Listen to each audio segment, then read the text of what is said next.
ba sa likod? Oo, si Dasa nga. Sige, sige, birahin natin. O, sige. Sige, Para, birahin natin. o, sige. Kung gusto mo, Sige, ipadala mo na. ito. Para ipadala mo na para bukas maiikuan ko na. Maisalang ko na. O ngayon, bibigyan kita ng ano. Ang kuan ko ngayon ay ano, tawag nito. Ang aking ano si Alice Go tsaka ano, hindi na magsasalita. Wala na, talo ng Pilipinas. Hindi nga, kasi, alam mo ba yung sinabi ko, na mali-mali ang mga chat? Ang alam ko dyan, may alam si, Kapalos at si Marcos. Wala na nga, yari na ta. Yari na. Kaya nga, bakit nangyarap agad si Kapalos? Bakit nagsigap demotion si Marcos? Yung sinabi ni Kapalos na, ikaw talaga. Sabi niya, hindi niya kilala eh. Sige pa. Okay, ano na, binigyan na kita ng link. Makinig ka na lang ha, kasi mag-umpisa na ako. Magandang gabi po, mga kababayan. At ito naman po tayo, yari na naman ang Pilipino. Yari na naman po ang ordinaryong Pilipino sa sitwasyong ito. Bakit po natin nasasabi na yari na naman Pilipino? Ito po sa kadahilanan na hindi na po magsasalita si Alice Go at saka si Cassandra Leong. Sino may kasalanan nito? Pero bago natin ituturo kung sino may kasalanan, nais ko muna sabihin sa inyo kung ano ang nawawala kung hindi na magsalita itong dalawang ito. Ang dalawang ito po yung silang pinaka-missing link, ang pinaka-koneksyon sa gitna ng pugo sa Pilipinas na sa Purak at Bamban at koneksyon nila kung sino ang mga Chinese sa likod nito. Kung kasama pa dyan si Michael Yang, kung kasama ba dyan yung kapatid pa ni Michael Yang, kung kasama pa dyan mga Farmali, kasama ba dyan sila Duterte, kasama pa ba dyan yung iba dyan, wala na po tayong maasahan nito. Lumalabas po na desidido magpakulong itong si Alice Go at saka si Cassandra Leong. So, yan po ang sitwasyon sa ngayon. Kung matandaan natin, nahuli sa Indonesia itong dalawa. Naunang nahuli si Cassandra Leong at saka si Sheila Elgo na akala natin ay kapatid ni Alice Lialgo, pero hindi pala. Pagkatapos nila mahuli sa Batam, Indonesia, kasunod nun, nahuli naman ng Indonesian police na napakagaling na magmanman, hindi kagaya ng Pilipino na police. Nahuli ito, pinpointed, bingo, kung saan napapuntahan ng mga Indonesian police. Pagkatok, paglabas, ang nagbukas ng pintuan si Alice Go. Lahat sila ngayon na nandito na sa Pilipinas, ayaw na po magsalita. Sa huling balita, nagsalita na po yung abogado ni Cassandra Leong at na si Ferdy Topacio na siyang abogado rin ni Kibuloy at abogado ni Teves na kahit ikulong pa daw sa Women's Correctional, si Cassandra Leong ay hindi na siya magsasalita. Ngayon, kung hindi na siya magsasalita, talakayin muna natin ano ang dahilan na binigay. Ang dahilan na binigay, hindi niya raw kaya ang pagpapahiya sa kanya ng mga tanong ng mga kongresista. Yun ang sinabi. Makatwiran ba yan? Well, kung sa lahat ng Pilipino na umaasa sa investigasyon ng Senado at Kongreso, ay hindi makatwiran yan. Pero sila rin po ay may karapatan din sa ilalim ng batas. Nasa kanila kung ayaw nila magsalita, nasa kanila rin kung gusto nila magsalita. Kung ayaw nila magsalita, sila ay kakasuhan ng tudo at walang patawad. Paano naman si Alice Go? Si Alice Go, sinadya pala niya yung hindi siya magpiyansa sa kaso na sinampa sa kanya sa Regional Trial Court, Branch 109 sa Tarlac City. Bakit niya sinadya na hindi magpiyansa na pwede namang piyansahan? Isa po ang pakay. Para magkaroon ng harang o pader na hindi siya pwedeng persahin na magsasalita. Ang katwiran niya, Your Honor, I invoke my right to remain silent and I invoke my right against self-incrimination. Ano ibig sabihin yan? Karapatan din po yan sa ilalim ng ating konstitusyon na ang isang tao ay hindi mo pwede pagsalitain ng isang bagay na sa tingin niya ay siya ay makakasuhan ng krimen. Hindi po ninyo masasabi na hindi nyo maintindihan. Malapit po yan sa tinatawag na kung aarestuhin ng pulis sa isang tao, sasabihin ng pulis sa Miranda rights. You have the right to remain silent. You have the right to an attorney, and if you cannot afford, the government will provide you with one. Kung sa Amerika pa may karugtong bayan, you have the right to a phone call. And whenever you talk, anything you say may be used against you. Ganun po ang Miranda rights. Kung may right to remain silent sa Miranda rights pala, with more reason na may Miranda rights din sa loob ng Senado na tinatanong ka, sa loob ng Kongreso na tinatanong ka. Ang pinakaunang karapatan na hindi mo pwede matanggal sa akusado ay kung sasabihin niya, I invoke my right to remain silent. Bakit? Konektado yan sa tinatawag na right against self-incrimination. Ano naman sa Tagalog ang right against self-incrimination? Karapatan laban sa paglalagay sa kanyang sa sarili na makakasuhan siya ng criminal case. Kung ano man sasabihin niya, baka makasuhan siya. Yan po ang masagwa at malungkot na katotohanan sa ngayon. So in other words, sinadya ni Benhar Abalos at ng kanyang kakampi na walang iba kundi si BBM, sinadya nila na hindi isuko sa Senado si Alice Go. Sinuko nila sa korte. At sinadya rin nila, kita mo yung kabastusan, ha? For the first time in history, ngayon lamang ako nakarinig ng akusado na ayaw magpiyansa. Marami naman siyang pera. At ginusto pa niya na hindi siya magpiyansa at siya nakakulong sa PNP Custodial Center at siya ay control ng Regional Trial Court. Bakit? Para sa tuwing gustuhin ng House of Representatives at Senado na ipatawag siya, magpaalam muna sila sa korte. Ganun po ang nangyayari ngayon. So, mabuti na lang, yung judge ngayon sa RTC Tarlac Branch 109 ay pumayag kaagad sa request ni Risa Hontiveros na titistigo si Alice Go sa Senado.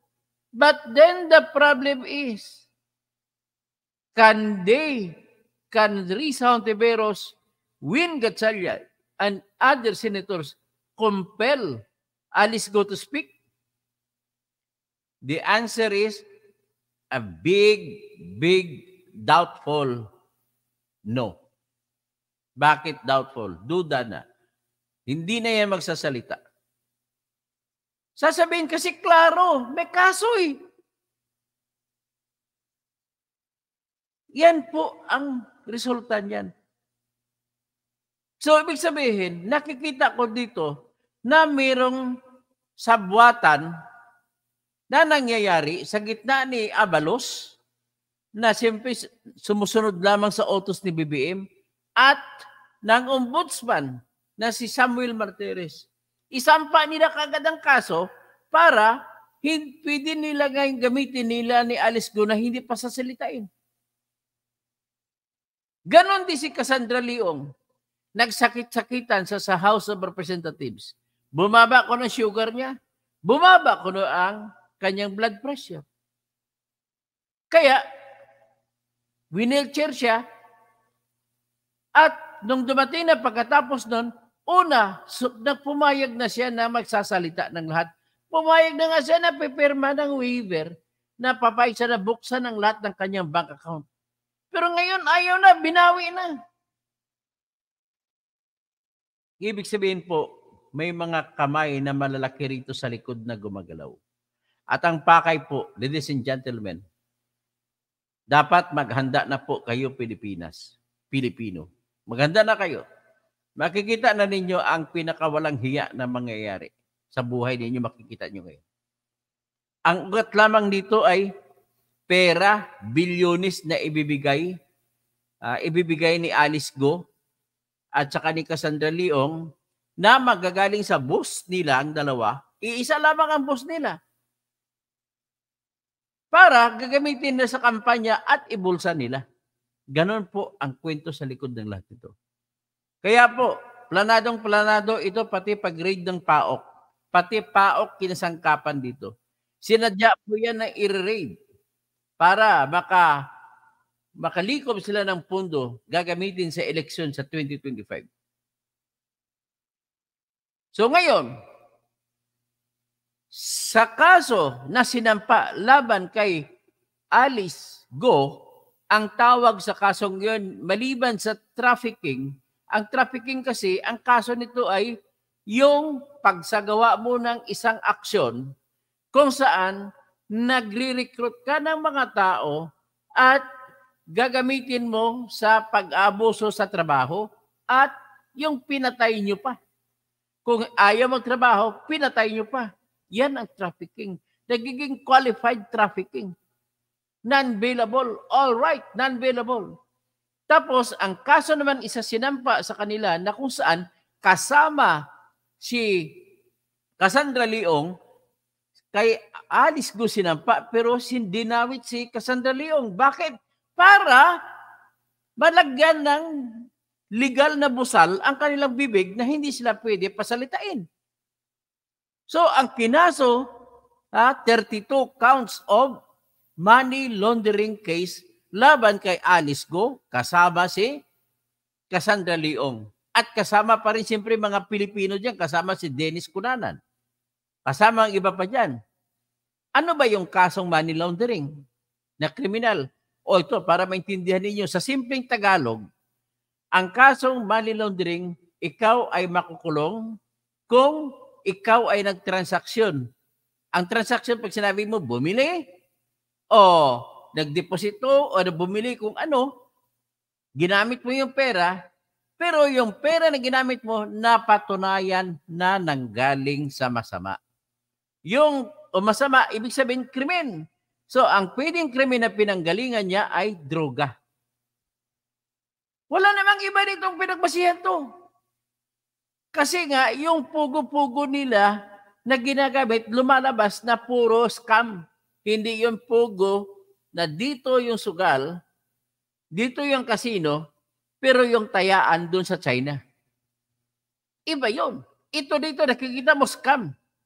So, ibig sabihin, may pinapasok na pera ng droga galing China, pinadaan sa QJJ Enterprise ni Alice Go at mula doon sa pundong yon, kinuha yung bilyong-bilyong pera, halos 7 bilyong piso at ginamit na pampatayo ng building ng Pugo dyan sa likod ng munisipyo ng Bamban Municipal Hall.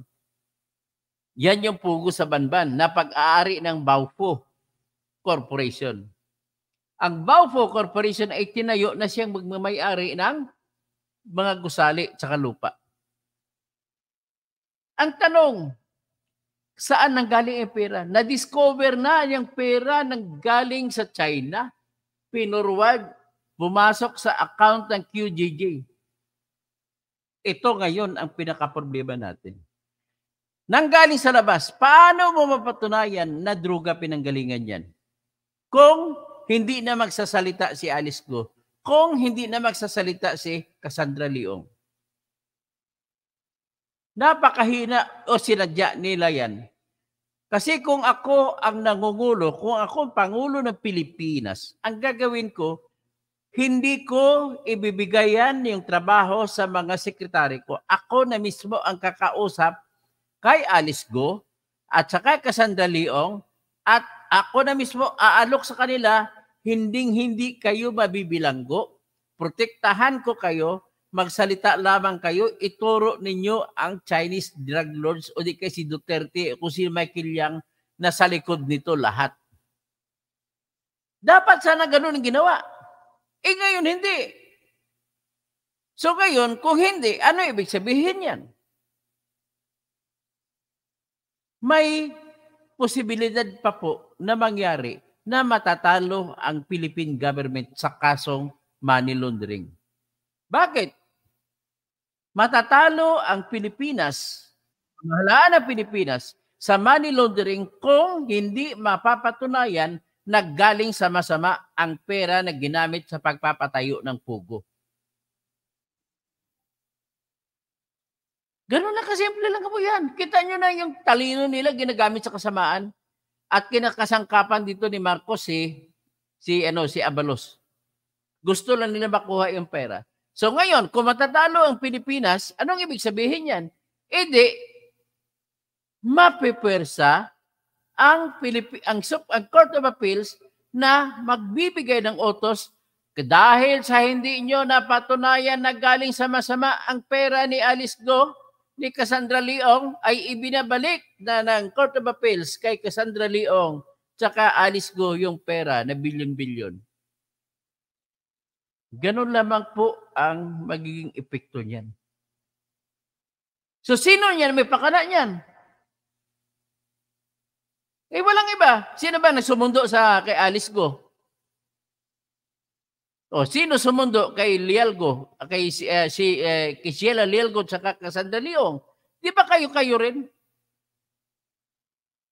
Ay, grabe. Ngayon, kinasangkapan ni Abalos diyan yung abogado ni Alice Go na si Stephen David. Joseph Stephen David. Kinasangkapan niya na advisean mo ang client mo na huwag na magsalita at gagamitin ang legal na dahilan na right to remain silent at saka right against self-incrimination. All right. Subukan natin kung magsalita. Pinupusta ko. Sa pagdating sa Senado, kukunti lang isasabihin ni Alice Go. Ang hinahabol sana natin kung sino ba ang sa likod, kanino nang galing ang pera. Yan ang hinahabol natin. At kung malaman natin kung kanino magagaling ang pera, alamin pa natin ngayon kung sino, kung paano, kung saan nanggaling ang pera, kung nanggaling ba sa drug lord yan o hindi. Pero ako man natanongin ninyo, wala pong ibang dahilan yan, kundi drugs nanggaling ang pera na yan. So, pumapalakpak pa kayo kay BBM kasi nakuha si Alice Go. Hindi man lang kayo papasalamat sa Indonesia na siyang naghirap para mahuli. Pumapalakpak pa kayo, hindi nyo alam. Si Duterte sa likod niyan. So ano ngayon? Parang may kutsabahan sa gitna ni BBM at saka ni Duterte. Na kunwari, nag-away-away. Paghati-hatian nilang bilyong-bilyong pera. Ang kamay ni Michael Yang tsaka ni Duterte nandyan yan. Ladies and gentlemen, sa Pilipinas po, there is no such thing as permanent enemies. Only permanent interest. Basta pera-pera na po, kahit magpatayan ay nawawala yung galit. Napaghatian yung pera. Yan po ang nangyari sa Pilipinas. So, ano na ngayon nababasya natin? Ngayon, para sabihin ko sa inyo, hindi ko nagmamarites. Akin ipakita yung balita.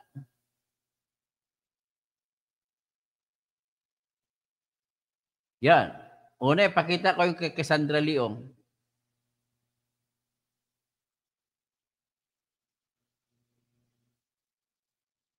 Tingnan niyo yung balita kay Cassandra Leong. Masisisi niyo ba si Attorney Ferdinand Topacio dito? Nagtatrabaho lang siya, abogado lang siya. Kahit sabihin natin na siya nag-advise, yan, Cassandra Ong no longer wants to testify in legislative probes. Ang mga lawyers na dyan, si Attorney Topacio, tsaka yung kasama ni Attorney Topacio. Ayan, si Cassie Ong. So, ano na ngayon ang natin? So, ang nangyari, hinuhold up ang Pilipinas sa ginagawa nitong ating mga opisyal mismo sa bayan. Inanunsyo na kanina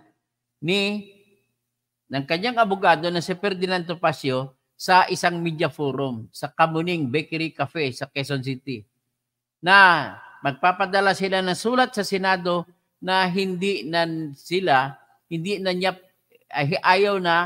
ayaw na magsalita si Cassie Ong at willing si Cassie Ong na makulong habang buhay. Hindi siya magsasalita. Basahin ko yung sinabi ni Attorney Topacio. Hindi na po kaya ni Miss Cassandra Leong. Kung gusto niyong ikulong, kulong niyo na po. Sabi niya, kahit sa Women's Correctional, tatanggapin ko na. Huwag lang akong pahiyain niyo sa harap ng milyong-milyong mga tao. She does not want to testify. Yan po ang sinabi ni Topacio na kanyang binigyan na ang kanyang sinabi kung anong sinabi sa kanya ni Cassandra Leong. So maalala mo noong September 4, nandun siya sa House of Representatives, natigil ang tanungan sa kanya at kinalga siya sa wheelchair. Kasi bumagsak ang blood pressure niya at saka blood sugar. At hanggang ngayon ay nasa ospital pa siya. So yan po. So ngayon, anong mawawala natin sa atin? Ulitin ko, bago yan, iangat ko muna yung kay Alice Go naman.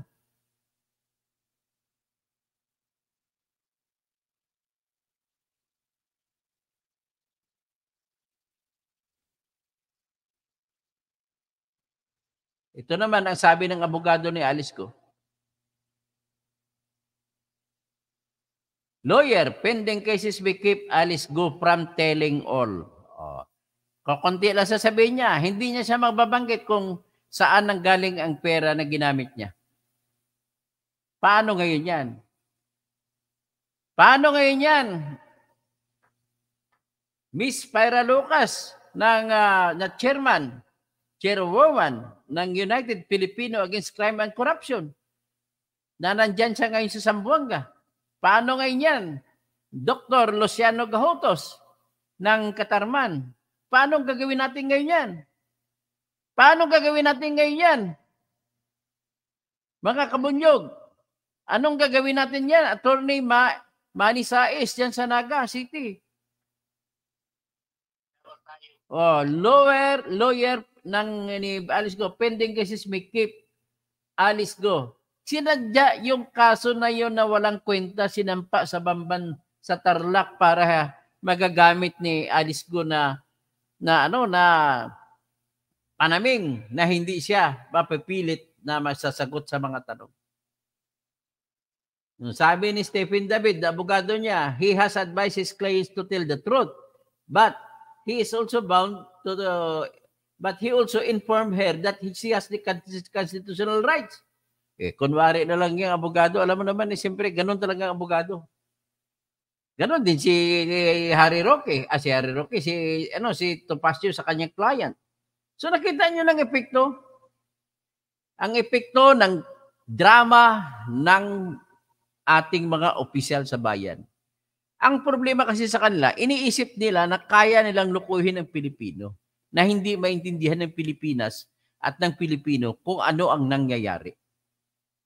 So, ibig sabihin, di ba ang kay Cassandra Leong, ang kanyang teritoryo ay yung sa Purak Pogo? Bakit sinama nila sa kaso sa Abamban? Nagmamadali kasi hindi pa natatapos ang investigasyon sa Purak. So kung gayon, hindi na natin malalaman ngayon kung magkano binigay talaga ni Cassandra Leong kay Mayor Jing Capin ng Purak, Pampanga. At hindi na rin natin malalaman ngayon kung magkano rin ang binigay kay Lito Lapid bilang protection money. Tandaan mo, Mr. Lito Lapid, ikaw po yung chairman ng Games and Amusement Committee sa Senado nung iyan ay nangyayari. Kaya anong gagawin natin? Pwede ba natin mapilit? I doubt. Hindi natin kayang pilitin kung ganun ang argumento ng mga dalawang yan. So, ibig sabihin, babalik tayo, ang sistema lamang dito, kung ako si Bongbong Marcos, lalabas ako, i-break ko yung protocol, kausapin ko personal si Alice Go at saka si Cassandra Leong at aalokin ko na hindi na sila makukulong. Gagawin ko silang testigo, provided magsalita sila, ikituro kung kanino nanggaling ang pera at kung saan nanggaling ang pera, kung galing ba ito sa droga. At para mapatawag na ngayon kung sino-sino mga taong tuturo nila. Ang problema, kung ang pera na pinanggalingan ay galing sa China, may kapangyarihan ba tayo na ipakasuhan dito at ipa-extradite yung tao sa China? I doubt it. Nagkunwari pa kayo, pare-pareho lang kayo ni Duterte, Mr. BBM, na sa likod ng China, sumasaludo sa China. Hindi ibibigay ng China yung mga nagpadala ng pera kay Alice Go at kay Cassandra Leong. Kahit ano sabihin pa ng dalawang babaeng yan, hindi maniniwala, walang maniniwala na sa kanila ang pera nang galing. Walang maniniwala na sa kanila yung perang yan. So ngayon, ang nawawala sa atin, una, ang perang ito ay hindi na mapupunta sa bayan natin. Hindi na mapupunta sa kaban ng bayan. Ang mawawala, estimated, sa pera sa kay Alice Go, mga 7 billion hanggang 10 billion. Sa Cassandra Leong, hanggang 10 billion din ang mawawala. So bakit? Kasi po, marami pang ibang property na binili si Alice Go.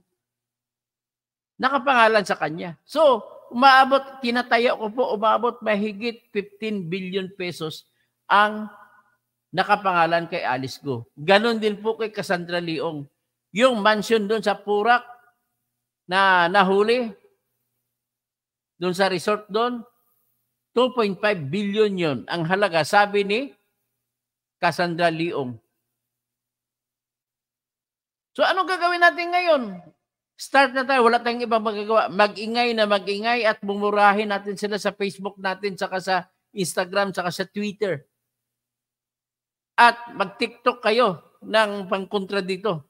Yan ang tanging magagawa lang bang natin. So, yan na lamang ang para maintindihan ninyo, I'll just leave it at that. Magbablog na lang ako bukas ng iba pa. At anyway, babalita ko lang, maganda naman ang klase ko sa unang araw ko sa pag-aaral sa Master of Blues. So, shout out kay Sia Clergo. Tama, murahin si Bangag. Maricoy, sa Metro Manila, daming bahay si Alice Go. Aside pa sa Banban, Erlinda Sarmiento, hello Dr. Toto. God bless. Wonder Mike, hindi na mahuli yung kawatan attorney kapag hindi kumanta si Alice Go. Ang mawawala sa atin na, ulitin ko lang, sa pera ni Alice Go, about 15 million, ibabalik ng Court of Appeals kay Alice Go lahat yan. Kasi hindi na natin mapapatunayan na galing sa masama ang pera. Ganon din sa pera na nakapangalan kay Cassandra Leong. Kasi hindi natin mapapatunayan na galing sa masama. Ang problema niyan is mapipilitan ang Court of Appeals ibalik. So anyway, may chance pa naman kung ako ang abogado. Ang gagawin ko, magsasampa ako sa Sandigan Bayan ng tinatawag na unexplained wealth. So kung hindi ma-explain ang wealth, ibibigay pa rin sa pamahalaan ang mga pera pag hindi nila na mapapaliwanag kung saan nanggaling. Ay, Wonder Mike, hindi na mahuli. O, tapos Leonidas Moraga Bindanillo. That's why masaya si Alice Go kasi nasa mabuting kamay o kabuting kamay. Sila Clergo, kahit 1 million years pa yan. O, tama nga. Maricoy, makukulong daw ng 600 years sa 1,318 years sa money laundering pa lang na case. Ay, kwento na lang yan. Paano mo makukulong kung hindi mo mapapatunayan? Ladies and gentlemen, pag hindi po mapatunayan kung saan kung nasa masama nang galing ang pera, ay hindi nyo maikukulong sa money laundering ang tao.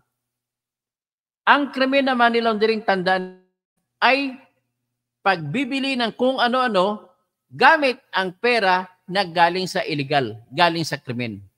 So paano napatunayan na galing iyan sa drugs?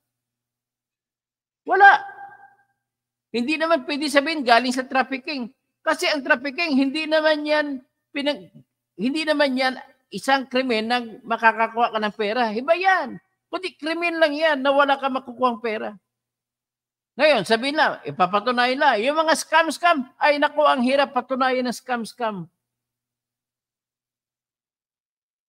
Maricoy, tapos Cassandra Daisy, salamat at mayroon tayong isang Toto Kausing na nag-explain para hindi tayo maisahan na paulit-ulit. Siya Clergo, isampa nila. So what? Sabi nila, Maricoy, 87 counts at kinakarap ni Sheila at naku, kahit anong count, kahit 100 counts pa, kung hindi nang patunayan kung saan nang galing. Ang napatunayan lang kasi nila is may pumasok na pera galing sa ibang bansa, ang may kasalanan nitong bangko na tumanggap. Ang bangko na tumanggap ay hindi sila nag-report kaagad sa Pilipinas. So ngayon, anong kasalanan? Wala. Reporting requirements lang. Parusahan na ng bangko. So ngayon, ang parusa na kulong para sa money laundering, hindi na sila mapaparusahan dahil hindi mapapatunayan ngayon na galing sa krimen ang perang yun. Gawin din niya yan sana kay Tory. Si Tory dyan, kinakasangkapan lang yan dyan. Sa totoo lang, General Tory. Kinakasangkapan lang nila ni Lisa Marcos dyan. Ang talagang pakay dyan kay Kibuloy, kukunin ang pera ni Kibuloy. Para sumuko si Kibuloy. Ganun lang ko kasimple dyan. Ay, Maricoy, si Cassie sa last house hearing, bakit sinabihan siya na nagpapakyot? Anong problema kasi, may sindikato rin ata ito si Dan Fernandez. Di ba sabi pa ni Romeo Acop? Sabi may suspetsa ako sa iyo, kung makatingin kayo sa kay Dan Fernandez, malagkit.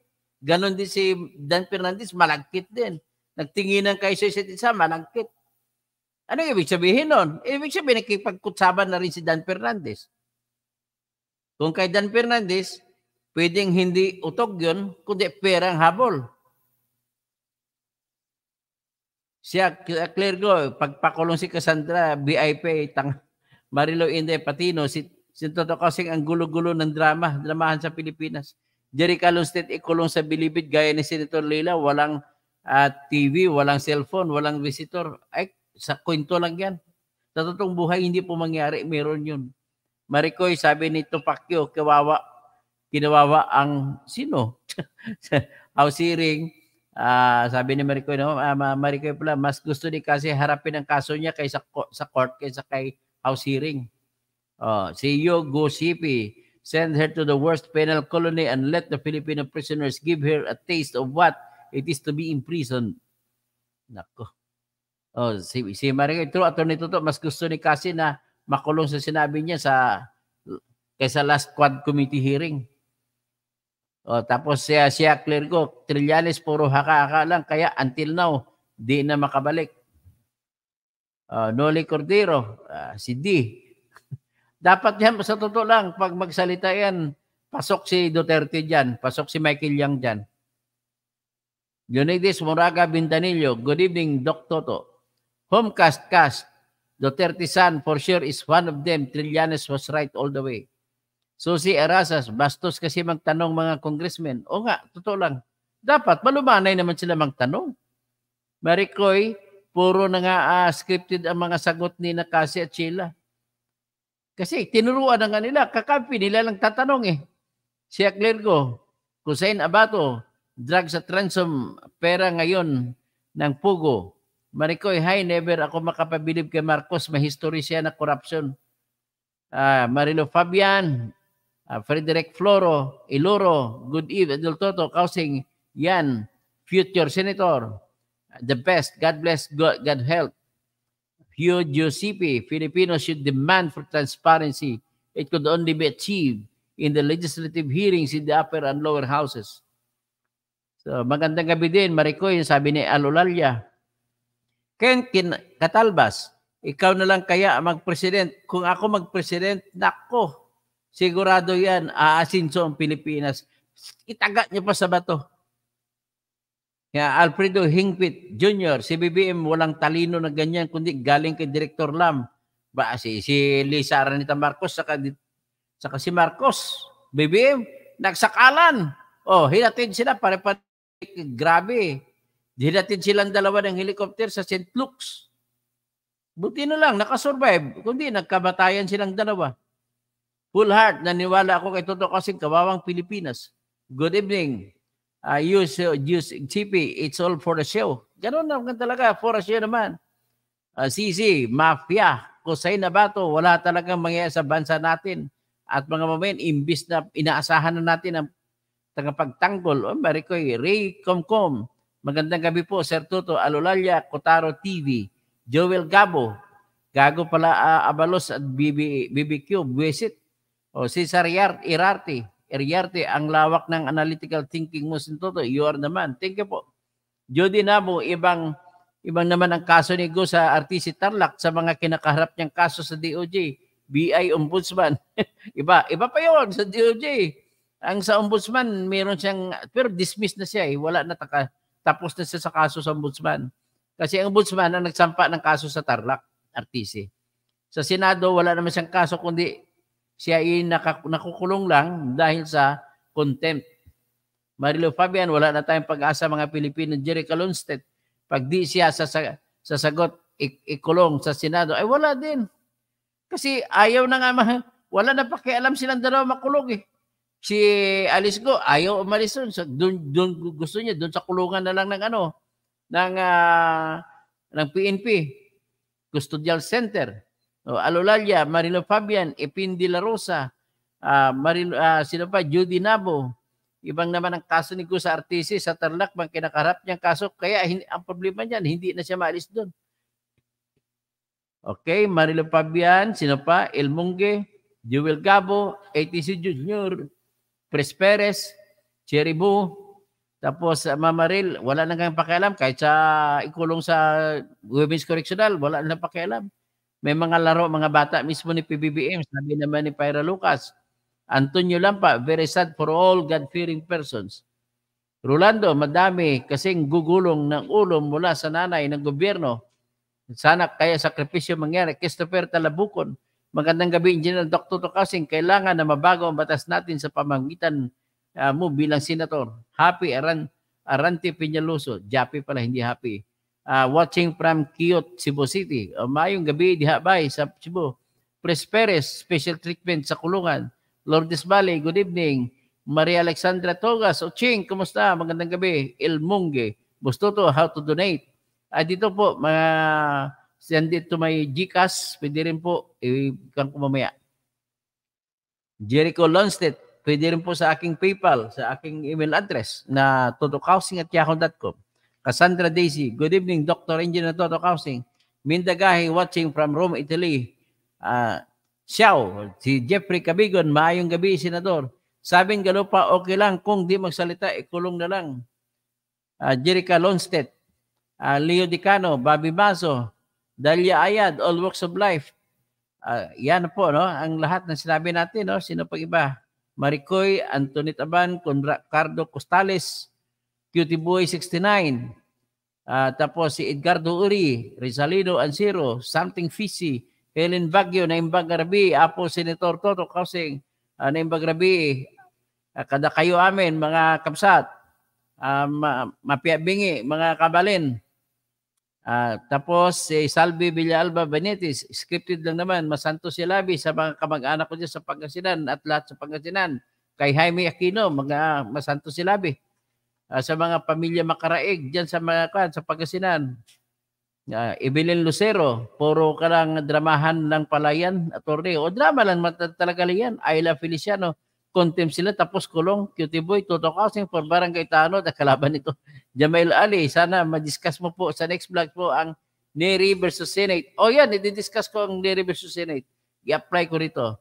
Marian Yolanda Hernandez, paano na po tayo ngayon? Dapat maparusahan ng mga kawatan na yan. Dapat magkaisa. Okay. Jamail Ali, Roberto Dakotanan, ibang pananaw pala itong si Toto Kausing, kaya pala na-dispara. Wala yung kwenta to. Rogelio Tapado, Jimar Gahis, tama yung parang kasabot si Dan Fernandez. Efren Tibay, kaya pala masaya sila sa picture, planado na. Erlinda Sarmiento, salot Dr. Toto, galing you, indeed, right, unexplained wealth, so informative, right, working, right, worth watching. Celia Marquez, sila po watching from Kupang, Antipolo. Sia Claire Go, sila lang yan, sir. Fe Porganan, Sir Tito, Ramon Florentino, ayaw niya magpa-custody sa Senado at baka pilitin siya sabihin kung sino ang big boss ng mafia.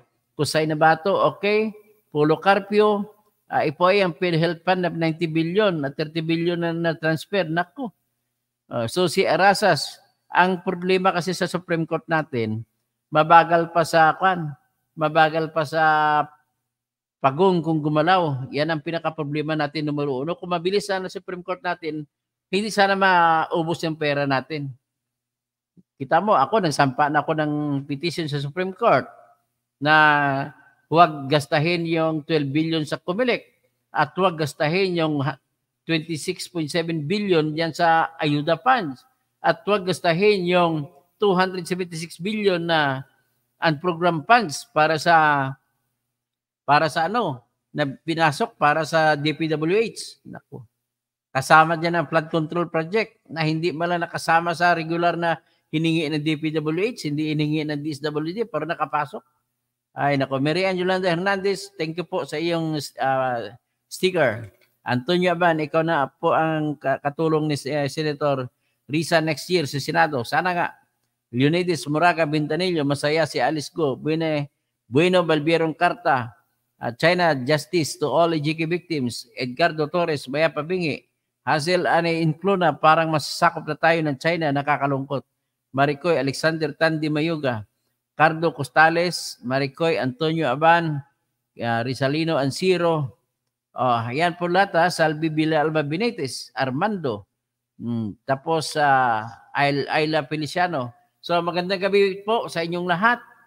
Sia Claire Go. At yan po ang problema natin. Kaya binabati ko si magandang gabi, Binar Avalos, BBM. Kayo ang may sala nito.